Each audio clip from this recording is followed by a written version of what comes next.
அனைவருக்கும் காலை வணக்கம். இன்னைக்கு செவ்வாய்க்கிழமை ஜூலை 22ஆம் தேதி பிரபல இந்தி பின்னணி பாடகர் முகேஷ் பிறந்த தினம் என்று பிரபல இந்தி திரைப்பட பின்னணி பாடகரும் நடிகருமான முகேஷ்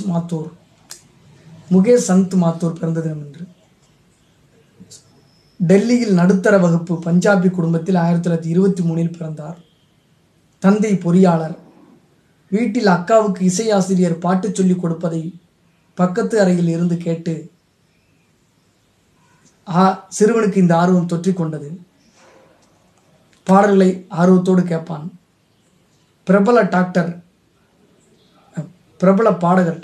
பாடகர் கேஎல் சேகல் பாடல்கள் என்றால் இவருக்கு உயிர். அவரைப் போலவே பாடுவான் சிறுவன். 10ஆம் வகுப்பு முடித்ததும் டெல்லியில் அரசு வேலை கிடைத்தது. அலுவலக பணி முடிந்த பிறகு பாடல்களை பாடி பாடி பழகுவார். சகோதரி திருமணத்தில் இவர் பாடிய போது தூரத்து உறவினரும் பிரபல நடிகருமான மோதிலாலை இவரது குரல் வசீகரித்தது. இவரை தன்னுடன் மும்பைக்கு அழைத்து சென்று பண்டிட் ஜெகநாத் பிரசாத்திடம் சங்கீதம் கற்றுக்கொள்ள ஏற்பாடு செய்தார். திரையுலகில் பாடகராக சாதிக்க வேண்டும் என்ற வைராக்கியம் நாளுக்கு நாள் வலுவடைந்தது. 1941 நிர்தோஷ் என்ற படத்தில் நடிக்கவும் பாடவும் வாய்ப்பு கிடைத்தது. பெஹலி நர்ஸ் படத்தில் இவர் பாடிய தில் ஜல்தா ஹை தோ ஜல்னே தே பாடல் மூலம் பிரபலமானார். 1948 வெளிவந்த மேலா திரைப்படத்தில் இசையமைப்பாளர் நிசாத்தை அலி உதவியுடன் தனக்கென்ற தனிப்பாணியை வகுத்து கொண்டு 1948 வெளிவந்த மேலா திரைப்படத்தில் இசையமைப்பாளர் நௌசத் அலி உதவியுடன் தனக்கென்ற தனிப்பாணியை வகுத்து கொண்டு முத்திரை பதித்தார். அனுராக் போன்ற படங்களில் நடித்தார். எதிர்பாராத அளவுக்கு ஜொலிக்காதால் மீண்டும் பாடகராக களமிறங்கினார். 1958 தொடர்ச்சியாக பல வெற்றி படங்களில் பாடி பின்னணி உலகில் தனி இடம் பிடித்தார். ராஜ்கபூரின் ஏறக்குறைய அனைத்து பாடல்களிலும் இவர்தான் பின்னணி பாடினார். இவரை ராஜ்கபூரின் குரலாகவே மக்கள் பார்த்தனர். ஆவாரா, ஸ்ரீ, பர்வரிஸ், மேரா நாம் ஜோக்கர், சங்கம்,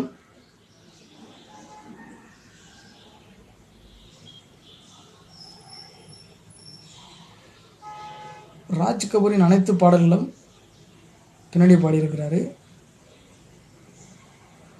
மக்கள் பார்த்தனர் இவரை ராஜ் கபூரின் குரலாக மக்கள் பார்த்தனர். ஆவாரா, ஸ்ரீ, பர்வரிஸ், மேரே நாம் ஜோக்கர், சங்கம் ஆகிய படங்கள் குறிப்பிடப்படவில்லை.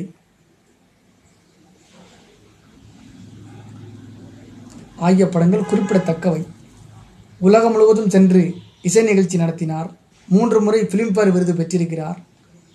மறைவுக்கு பிறகும் ஒரு முறை இந்த விருது அவருக்கு வழங்கப்பட்டது. 1974 ரஜினிகந்தா திரைப்படத்தில் கை பார் ஹியூ தேகா ஹை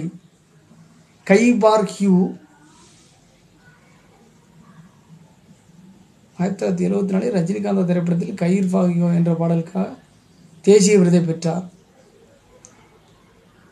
கைபார் யூஹி தேகா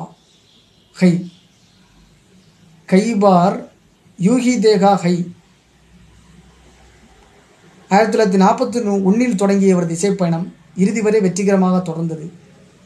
தங்க குரல் மனிதர் என்று போற்றப்பட்டார். மகிழ்ச்சி, உல்லாசம், துயரம், காதல் என அத்தனை பாவங்களையும்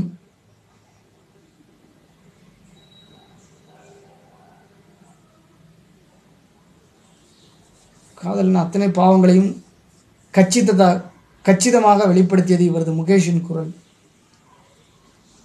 இவரது குரலில் வெளிப்படும் வேதனை ரசிகர்களின் ஆன்மாவுக்குள் ஊடுருவி கண்களில் இருந்து நீரை வரவழைக்கும் அளவுக்கு உருக்கமானது.